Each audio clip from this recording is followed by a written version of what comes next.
Olá, alunos do sétimo ano, mais uma aula de História.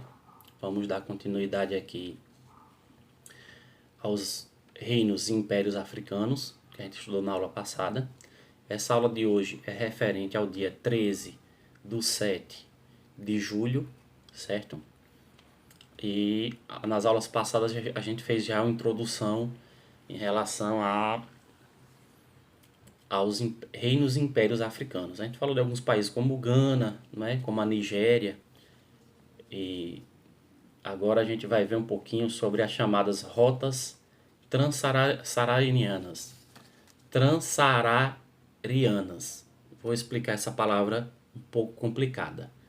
Transsaarianas. Por que trans? Trans quer dizer de ultrapassar, de atravessar. E saarianas vem do chamado deserto do Saara. Bom, o que é o deserto do Saara?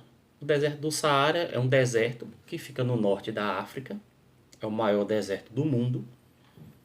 E como todo mundo sabe, o deserto é um lugar inóspito, difícil, né? Não tem água, muito sol, muitas tempestades de areia.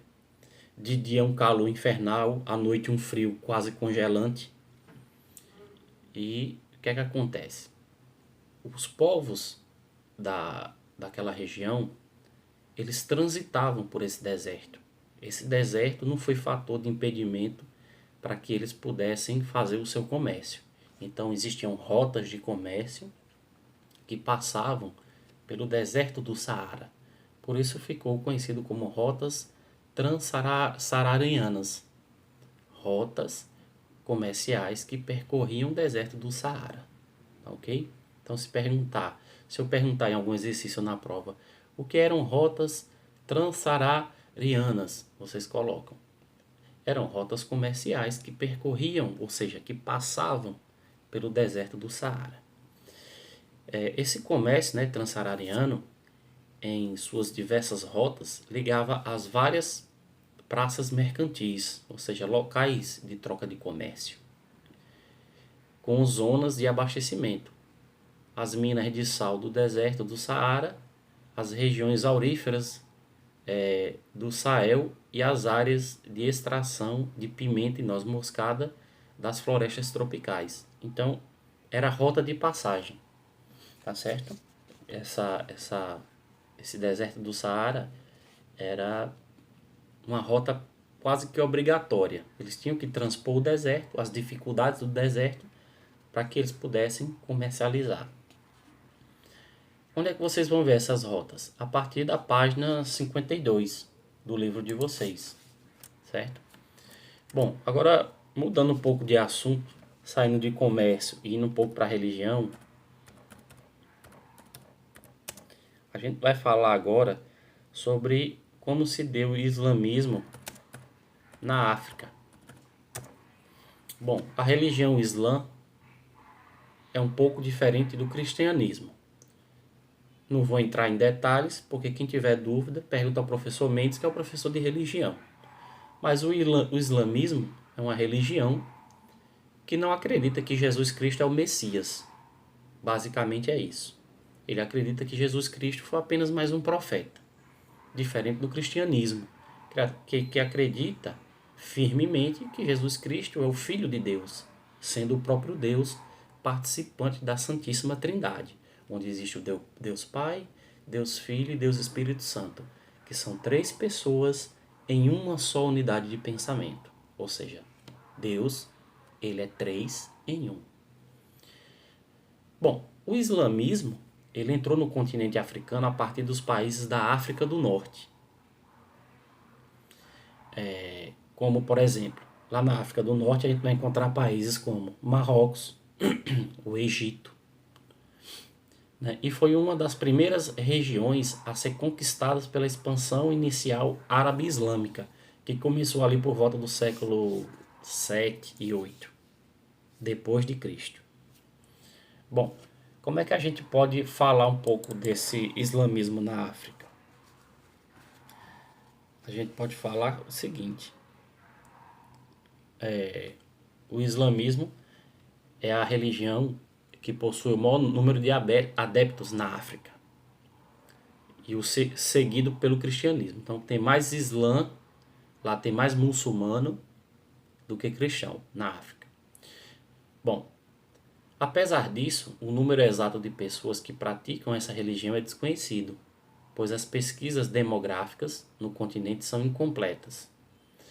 Bom, o que importa é o seguinte, é que segundo as pesquisas mais recentes, a África é constituída por 45% de muçulmanos e 40% de cristãos, e menos de 15% de ateus, ou que seguem cultos africanos. O islamismo, ele foi introduzido no continente africano pouco depois de seu surgimento, porque o islamismo, de certa forma, é uma religião recente. Diversos reinos islâmicos se estabeleceram no continente durante os períodos seguintes, continuando seu rápido crescimento através do século XX e XXI. Com a taxa de crescimento, por algumas estimativas, que é 2 vezes mais rápido do que o cristianismo na África, ou seja, o Islã cresce 2 vezes mais rápido na África do que o cristianismo. O islamismo na África está aumentando paralelamente a aos falantes da língua banto, que costumam seguir o Islã na África Central e Oriental. As divergências entre as religiões, ou seja, o islamismo e o cristianismo,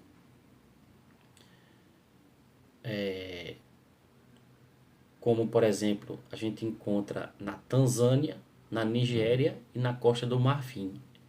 Essas diferenças são mais, como é que eu posso dizer, são mais aparentes, tá ok?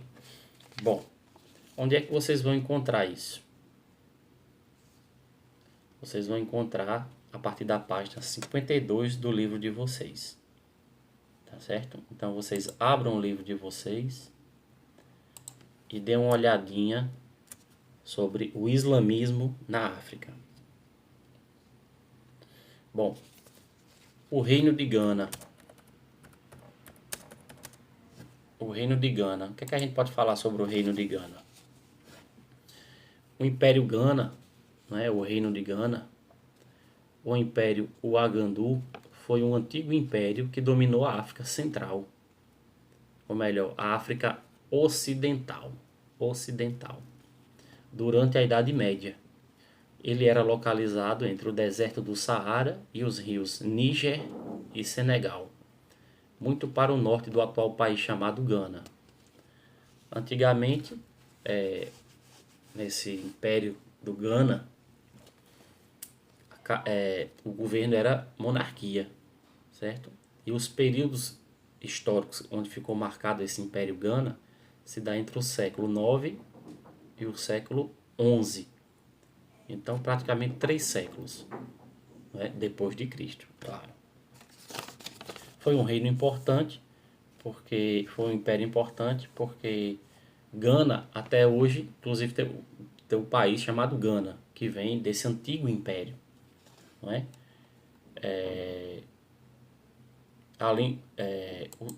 Como eu já falei, o Império Gana, ou Império de Gana, também conhecido como Império Uagadou, que foi o nome dado ao antigo estado localizado na África Ocidental, onde hoje temos o sudeste da Mauritânia e o oeste do Mali. Teve seu apogeu entre os anos de 700 e 1200 da era cristã. Bom, vamos para o chamado Império Maia.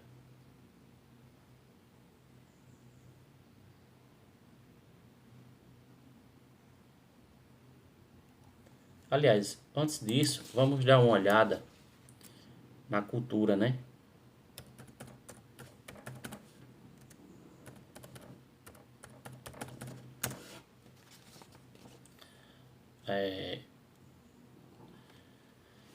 Os africanos, eles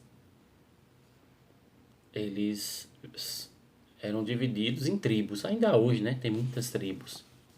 Então, eles costumavam fazer diversos tipos de artesanato, principalmente máscaras, né? As máscaras africanas tradicionais são um dos elementos de grande arte africana, que mais evidentemente influenciaram a arte europeia e ocidental em geral. No século XX, movimentos artísticos como o cubismo, o taoísmo e o expressionismo frequentemente se inspiraram na vasta e diversificada herança das máscaras africanas.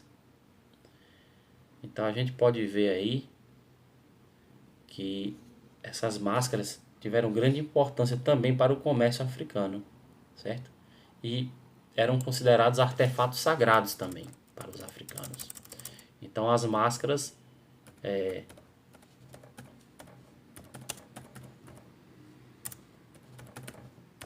essas máscaras africanas eram não só produtos comerciais, mas também algumas delas eram consideradas artefatos sagrados para os povos africanos.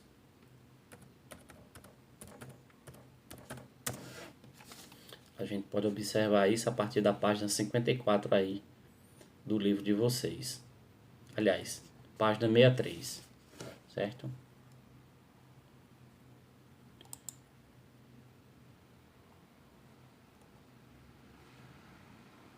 Então abram a página do livro de vocês aí, 63, e vocês vão poder ver um pouco sobre a arte africana. Essa arte africana, ela representava o quê? Usos e costumes locais, certo? Das tribos africanas. O objeto de arte é funcional e expressam muita sensibilidade nas pinturas, assim como nas esculturas. A presença da figura humana identifica a preocupação com os valores étnicos e morais, né, dessa sociedade, dessa tribo deles. Bom, e também religiosos, né? Então, aspectos éticos, morais e religiosos. A escultura foi uma forma de arte muito utilizada pelos artistas africanos, usando-se tanto o ouro, como o bronze, como o marfim, como matéria-prima, representando um disfarce para a incorporação de espíritos e a possibilidade de adquirir forças mágicas. As máscaras têm um significado místico e importante na arte africana, sendo usadas nos rituais e funerais.